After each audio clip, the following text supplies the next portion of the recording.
I wonder how the bokeh balls are gonna be. Are they gonna be bokalicious? Jared Polin, FronosPhoto.com, and this is a review of the Sigma 135mm f1.4 DG art lens. This is insane. A 135 1.4. This is a first of its kind. We've never seen a 135 1.4 like this. Now in the past, Sony has their 135 1.8 and Viltrox makes a 135 1.8, and of course Canon and Nikon both have 135 1.8s, but we've never seen a 135 1.4. We've seen 105 1.4s, which Sigma has right here. This is the 105 1.4 that Sigma made, and that was a behemoth lens that has been discontinued because it is not made for the mirrorless systems. But this lens right here is absolutely insane. Now it's available for the Sony E-mount as well as the excuse me, L-mount Alliance. When you think of L-mount, you think of me. Not using it, but still, you think of me. As I mentioned, this is part of the art line of lenses, which is Sigma's highest end quality. They also have the sports, and then the lower end, which is considered contemporary, which tends to be less expensive. The big question is this the ultimate wedding/portrait lens? And the answer to that is maybe not so fast. I mean, it could be if you have the space, but we'll talk more about that at the end when we figure out who this lens is for. So what did I shoot? Well, this is a portrait lens, like I mentioned. So I did a bunch of portraits, I did some walking around, and also I took it out to the Phillies game just to see what I could get before game when they're warming up, as well as a little bit of game action to put it up against Sony's 135 1.8 to see a little bit of the difference of 1.4 versus 1.8 from where I was sitting. Now let's talk about the feel of this lens.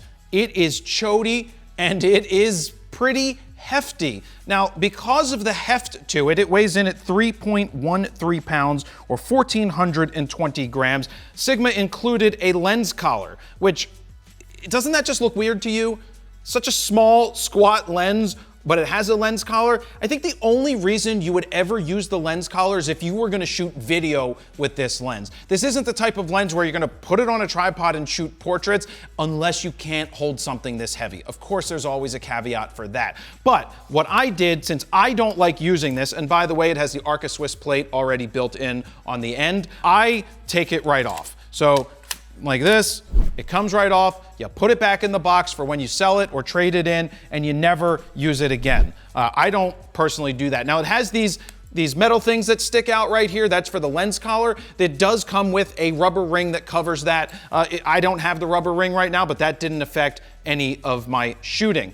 Right here is a 105mm lens cap. You do have threads for a 105mm filter, which is insane. Will you just look at the front element of this lens? That is insane. When I unboxed this and opened it and looked at that, I was like, holy bejesus, that is a massive hunk of glass right there. Insane that they were able to do a 135 1.4. So going around the outside of the lens, you only have a few buttons. You have a few custom buttons on the side. You have your click and declick for your aperture ring that rotates. You've got your autofocus to manual focus, as well as the unlock switch for your aperture ring. Another thing that is really only meant for people that are shooting video. Now it does come with a lens hood, and what I love about this lens hood is that it now clicks right in. So we get it lined up.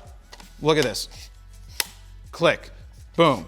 Take it off, unclick, on, click. When you're not using it, you put it around like this and it stores pretty small. Now this is an upgrade. This is something that they didn't always do, and I will show you this because with the 105 1.4, it was a screw-on one, which is more of a pain in the tuchus, so I'm glad that they went with the click versus the screw. Now being that they are both out right now, you can see the size difference. This is a 105 1.4, this is a 135 1.4. They are very similar in size.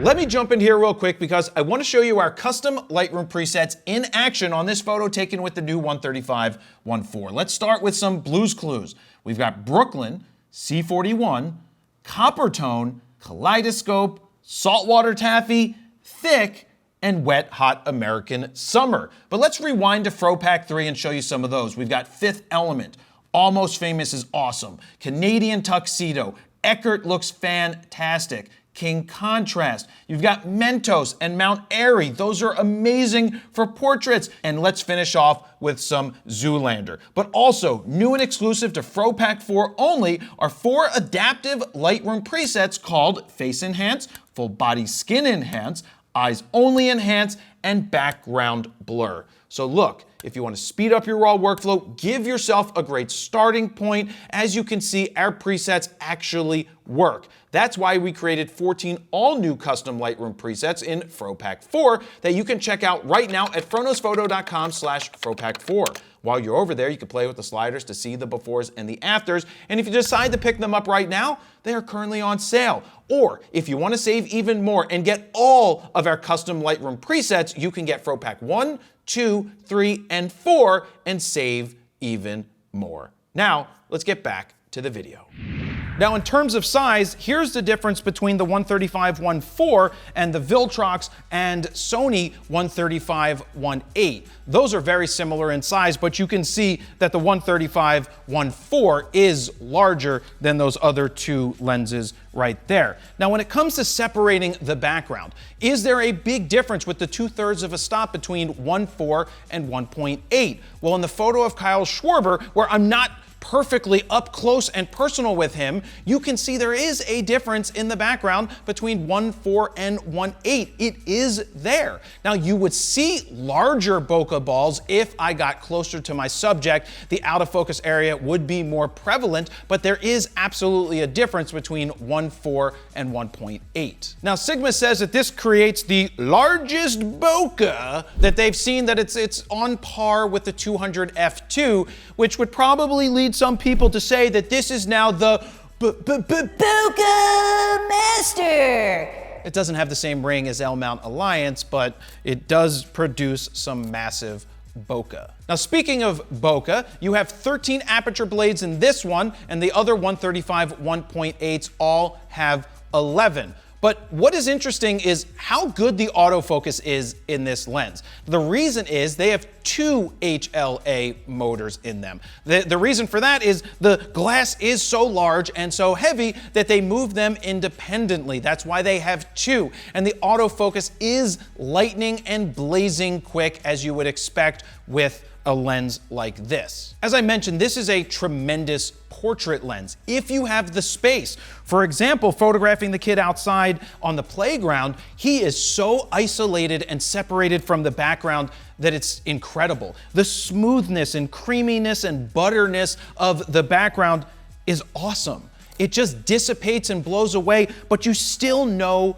what you're capturing. Now, one of the issues with a 135 generally is if you get so close and you fill the frame and do a headshot, it kind of flattens out the subject, whereas an 85-1.2 or a 1.4 would give you a little bit more roundness, and I think that looks a little better than with the 135. Now, I mentioned a 1.2, but keep in mind Sony doesn't offer a 1.2 in 85mm, so you'd be looking at an 85-1.4.